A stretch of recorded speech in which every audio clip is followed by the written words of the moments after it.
微信评搜。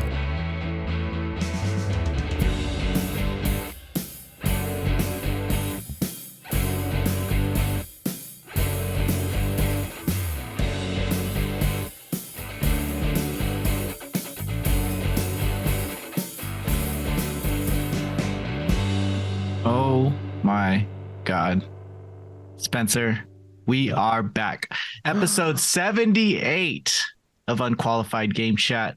I am your host, Lazaro Lopez, and with me today is the ever so brilliant, ever so beautiful, ever so bold Yes. Spencer, the Legacy. And it's so true, but thank you for saying it anyway, but it is so true. And It must be hard to hear it every day of your life, though, from strangers. Like, yeah, they stop me on the street and I say, I'm trying to get to GameStop to buy Funko Pops. So please stop bothering me, beautiful woman. I'm trying to go get the Office Funko Pops. Beautiful women. Yeah, well, obviously. There's multiple. They just like find me. I don't know how. They're like, oh, there's Spencer Legacy. And I'm like, yeah, it's me.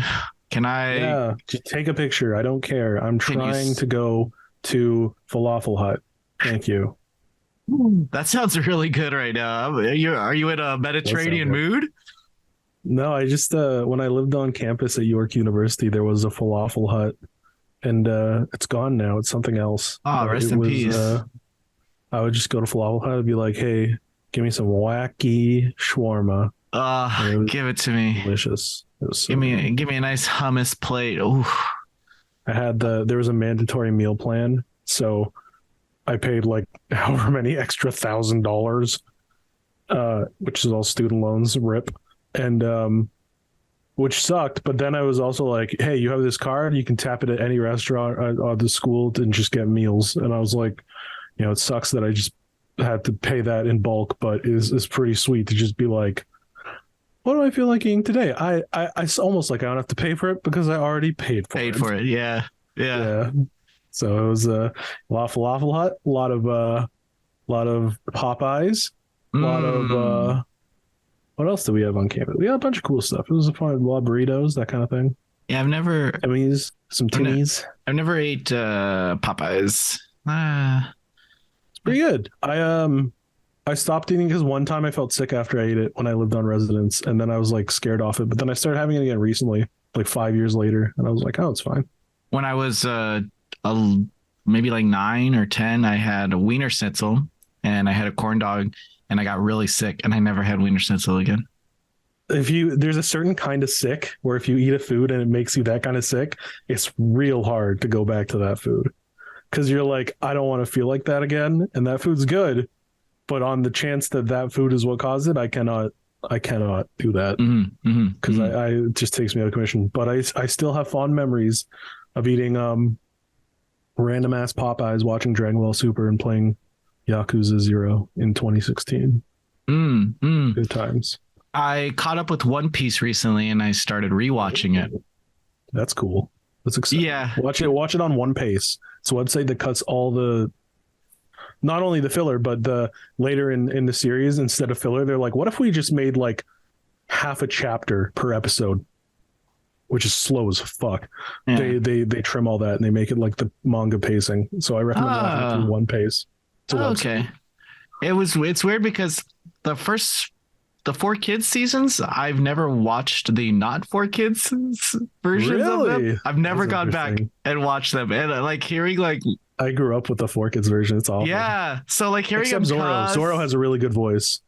Hearing the cussing and hearing like, it was a strange show. I was like, I don't remember any of this. This is like not when Nami's mom gets sent to a dungeon forever and he goes, if you don't got the cash, you go out with the trash, which is definitely something Arlong would say. So brilliant. Brilliant. Yeah. And then they leave the island without getting her out of the dungeon because she didn't die. So they just left her in the dungeon technically forever. That's awesome. That was in the 4 Kids version? Yeah, because in the 4 Kids one, they're like, she's deep in a dungeon. And then they just leave. And like 4 Kids occasionally made stuff worse. Like, you know how Zoro's friend in the past, Quina, how she like fell down the stairs? They were like, okay, she can't be dead. So she's so good at sword fighting that a bunch of adult sword fighters ganged up on her and beat her, and now she's just unconscious. She's not dead. And I'm like, that's way worse than I fell down the stairs and died. Was a bunch of adult men smacked the shit out of me with swords until I was comatose. Like, that's so much worse. I can't fathom that. That's amazing. What was better, 4 Kids One Piece or 4 Kids Fighting Foodons? Oh, fighting food. Foodons. Fried rice. Fried rice. The most Cool. racist. Yeah, that's pretty terrible. No, 4 Kids, they ruined a lot. I think there's a ton of charm in their Pokemon. But they the one that I remember they didn't entirely ruin, other than Pokemon, which was fun, was Shaman King, where that was like okay-ish. The voices were fitting, some of them. I liked the muscle, Ultimate Muscle. Oh, Ultimate Muscle. Yeah. Bad boys from outer space. Ultimate Muscle. Here to body slam the human race. Oh, so good. Kirby was okay. They did Kirby. Right back at you. Kirby. His name's 4 Kids. They did theme songs. Well. They got real earworms. They did card captures too. No, I don't. Oh, did they? No, I don't think they did. I think that was But that theme song is a banger. Yeah. The Secrets of the Cloud. Yeah. All a mystery. And that magic book was open. The powers were set free. God captured. There's a mystic adventure. So good. I remember I went to Winners as a kid, which might not be an American thing. I think you guys have TJ Maxx. It's like Winners or Marshalls. And they had a plushie of Kyroberos, the guardian beast, Kiro. And I begged for it and I got it. And you press a button in his chest and he'd go, I'm Kyroberos, the guardian beast. And then you press it again and he'd go, I sense a cloud card. And you press it again and he goes, we got to capture some cards. And you press it again and he goes, IW, the card captor. And I was like, this is the coolest shit ever. I brought it to show and tell once when I was 8. When I was playing Final Fantasy VIII as a young teen, and I basically put that theme song on. I recorded it on a VCR and I played it while I was carding monsters. That's awesome. Yeah, that's so cool. So I spent like hours just going and carding monsters. That's badass. Yeah. We had a tape cassette recorder and I would put in empty tapes or not empty tapes sometimes, and I would redub them over with me narrating Yu-Gi-Oh! Duels against myself in voices. That's very nerdy. I'd be like, oh, Yugi, you think you can defeat me? And I'd be like, I'm gonna play the Dark Magician. Oh my god. It was adorable. Yeah, I have on VHS, I recorded the whole Gundam W off of Toonami. Wow. So I have the whole series on cassettes, just watching it every day, and I had it. We didn't have Toonami here. It was American. I'm sorry. Well, this I should say that this Unqualified Game Chat is a video game podcast, recorded every week, sometimes, and posted to podcast. How uninterested the hosts are, to quote a really funny comment. Yeah, I went looking for that comment the other day and I couldn't find it. It's so funny. You guys should show something. Like they were like this is a good comment. Why don't you show gameplay that's relevant? Like you can tell they don't care. And I was like, man, we like meet once a week to just talk about dumb shit. Like who cares? Who fucking cares? Just fun. Posted to podcast services Thursday. Yes. Everything is there, and we have something to talk about. I want to talk about a game called Crisis Core Final Fantasy VII Reunion.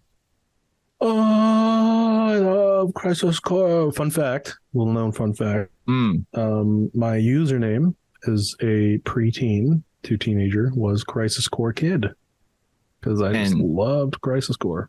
And you still are a Crisis Core Kid. The Crisis Core Kid was reawoken when they announced Reunion.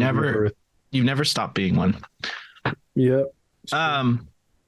Okay, so I can't talk about a lot of the remake or remaster, which is funny because it's the plot. It's the plot from Crisis Core because it's a remake of Crisis. So it's really funny to be like, they're now spoilers again. Yeah, that's really interesting. So officially, Yeah. We're talking about the PSP release. Yes. Okay, if you want to know what I Where think Rick about, Gomez is Zach. yeah, if you want to know what I think about the remaster, you could check out the preview on the site. And recently, I streamed up to the end of chapter 1 on the YouTube, so go ahead and watch that. So let's talk about Crisis Core. Yeah. I More made a lot of my specifically, friends play Crisis Core. let's talk about Cisne. Cisne, the forgotten daughter of Seven. Shuriken. She's a Turk. Yeah, she's really interesting, and then she just vanishes. There's some. Well, there's some stories about after Dirge of Cerberus, a bunch of the Turks go into hiding because of Nero and Weiss. And this is why I think that they should probably do something with Dirge of Cerberus, because they did the integrate or intermission. Mm-hmm. Oh yeah, no, they definitely made it very clear that Dirge of Cerberus is still a thing. And at the end of Crisis Core, there is a nod to those two characters. See if you can catch it. See if you can catch it. Yeah, it's those just. I mean, thinking about before Crisis, and this is a mobile I wanted game. to play Before Crisis so bad. So bad. Kid. So freaking bad. I think I saw it in a Game Informer or something like that. I saw like an article on it, and I was like, "When?" Game about the Turks. When? Yeah. I think Vincent is in it too. Mm-hmm. There's a deep lore around that. But I guess the idea of why Cisne isn't in Final Fantasy VII is that there are a lot of Turks that we just don't see. Like, it is a big organization. Makes sense. Yeah. She's just so charming that you want her present. And you know what? I think she liked Zach. Oh, yeah, absolutely. But she wasn't, she understood that would never happen. Because of her job and his relationships. And so I think I liked the way that she approached him as a friend, in the way that they talked. Like, she did have feelings for him, but I think she dropped those feelings at some point and was like, save the friendship. She was like, well, not even that so much as like, I think she's realistic about it, where she's like, it's not going to happen, but I still value him as a person. Yeah. So I want him in my life, but not in that role. There's a beach scene. There's a beach scene in Crisis Core. Umbrella. Yeah, with the umbrella. So classic. Stupid.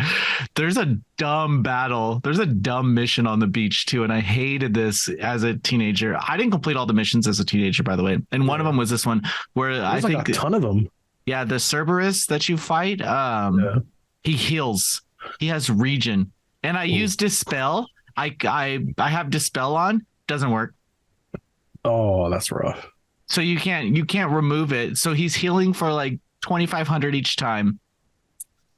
Let me give you from the PSP version. You can break this game. Yes, absolutely. If you invest some time into completing those missions, and you get one of look for a materia called Goblin Punch, and go into your materia fusion and fuse it with one of your. I forgot about fusion. Fuse it with one of your DMW materia, and it'll create something. It'll create something called Costly Punch, and oh my god, game over. Awesome. Game over. Because for some reason they go crazy with materia in this game. Yeah, like there's materia that makes your max HP 99,999. You can raise your HP up to that. You can raise the hit cap from 9,999 to 99,999. So if you do that, put that HP plus on, fuse it with a bunch of stuff that you already got from those missions, you're gonna have like plus 500% HP. Yeah, it's like borderline Final Fantasy VIII breakable. It's broken. It's broken. Yeah. And then, oh my god, if you get Ultima, if you're fighting like a group of enemies, Ultima, done. Dead. Game over. So cool. It's really cool. It's really cool. God, that game rocks so hard. Because you could make it hard by just going through the story, and you can get through the story in like 8-9 hours. Mhm. But 22 hours, I feel like that's like how much you're gonna get out of this game. Yeah. New Game Plus is rad. It was the original Crisis Core was the first game where I that had New Game Plus that I ever played. Yeah, it was like carry over your stuff, and I was like, that's so cool. I think the PSP one had New Game Plus as well. Yeah, no, I vividly have so many memories of Crisis Core because that was like I was at the peak of my teenage Final Fantasy obsession. I would listen to the FXN Final Fantasy 13 podcast every week. And they had a huge, or bi-weekly, and they had a huge Crisis Core episode, and they were like, here's all these details and stuff, and I was like, oh my god, like this game is so cool. And I remember there was a whole segment on like New Game Plus, and I was like, wait, you can do that? And I went back and I was like, I can play through again, but like tougher. Like, yeah, you can do it in hard mode, and there's a lot of side missions that that you need to do. There's a side mission where you create carts for Aerith, which is cute. Oh yeah, I remember that. Dude, I cried a lot. Mm-hmm. I cried a lot in this game. It's a very emotional game.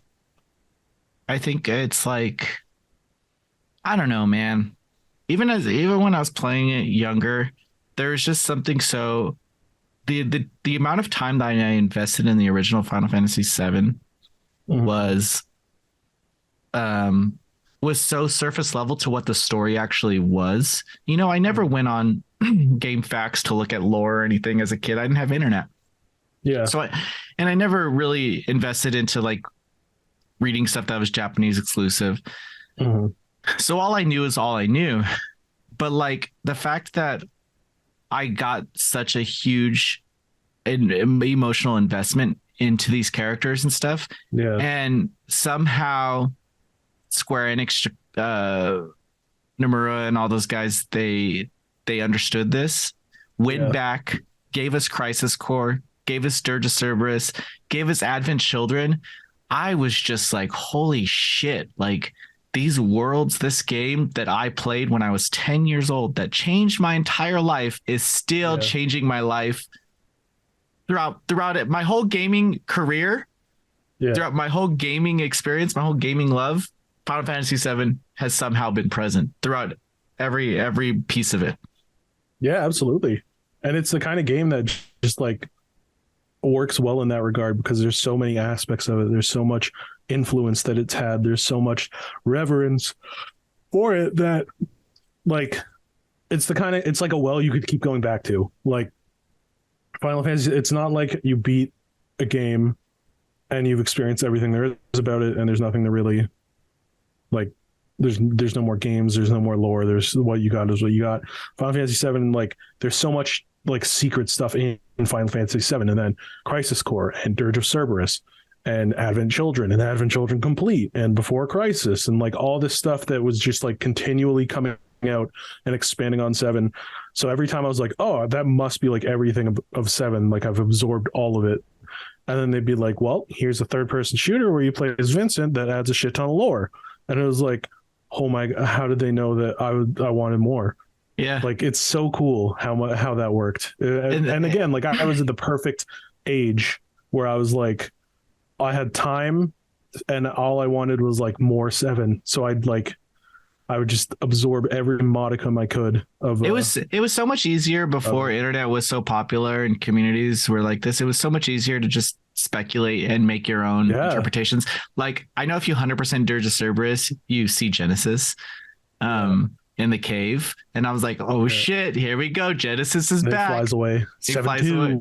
Yeah.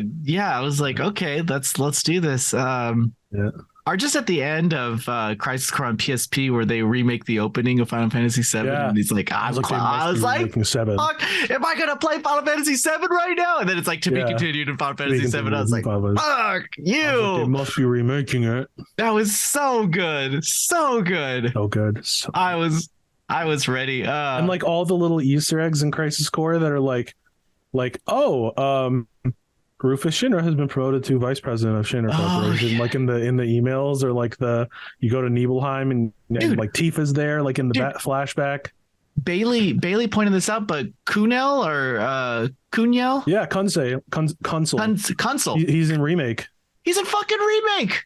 He's in remake. I noticed that the second it happened, and I went, Consul, that's Consul. He's the one who said that he cried at Lovelace. And then he's like, the guy's like, hold on, I'll go get Consul because he saw a cloud. I'll go get Consul. Yeah. And then he just you just leave. I was like, and we need to do face reveal. We need to do face reveal. Yeah. I need Consul face reveal. Oh man, I need to see him. I love to see. Oh my god, the fucking emails that Consul delivered. Oh yeah. I saw Loveless. I cried 3 times. I'm like, he's so wholesome. He's such a wholesome character. Way better than that other Shinra security guard who's like, hey, come back, Zach, and I'll turn you in, and then I'll be a hero, and then I'll get you out. There's a couple Shinra security guards that you can go and meet. There's also a side quest in Crisis Core that I feel like you should do, which is the security guard one, where where he kind of explains why the security hates Soldier and why they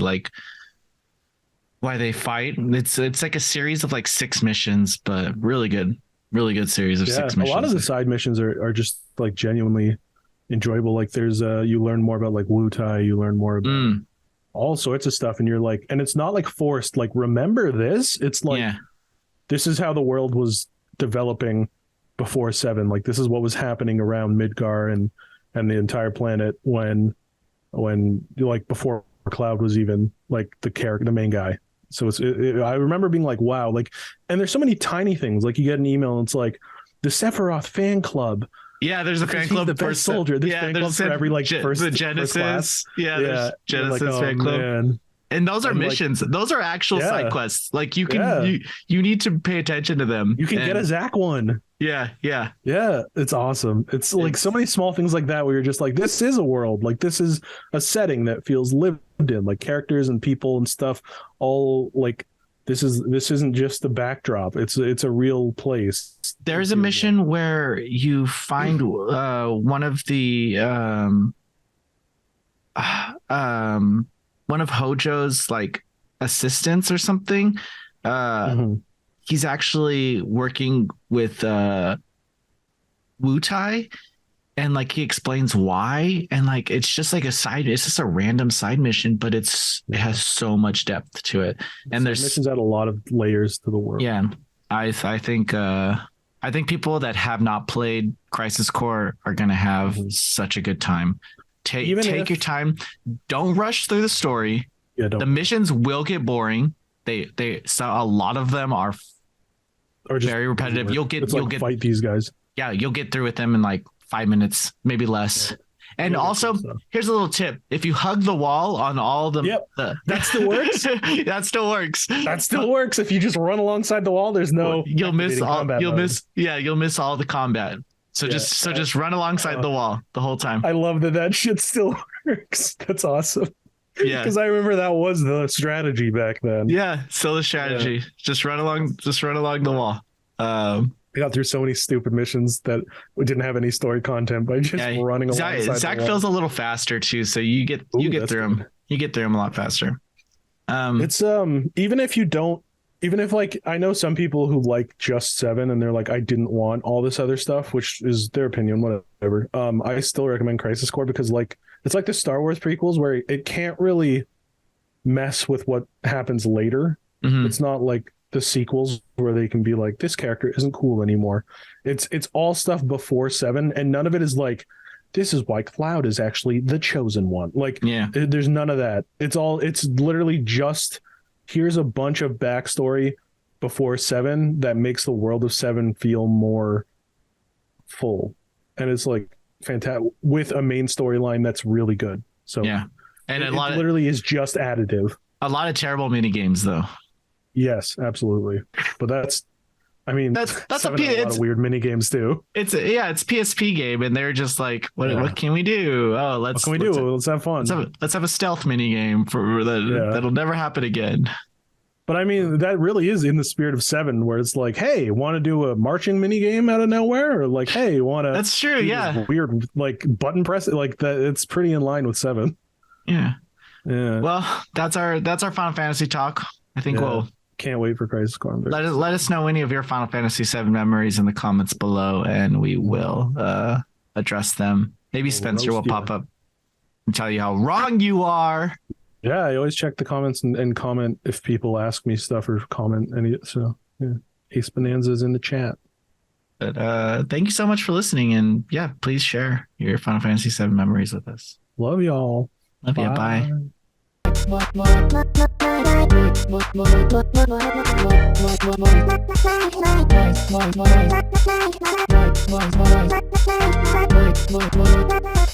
Noisy Pixel.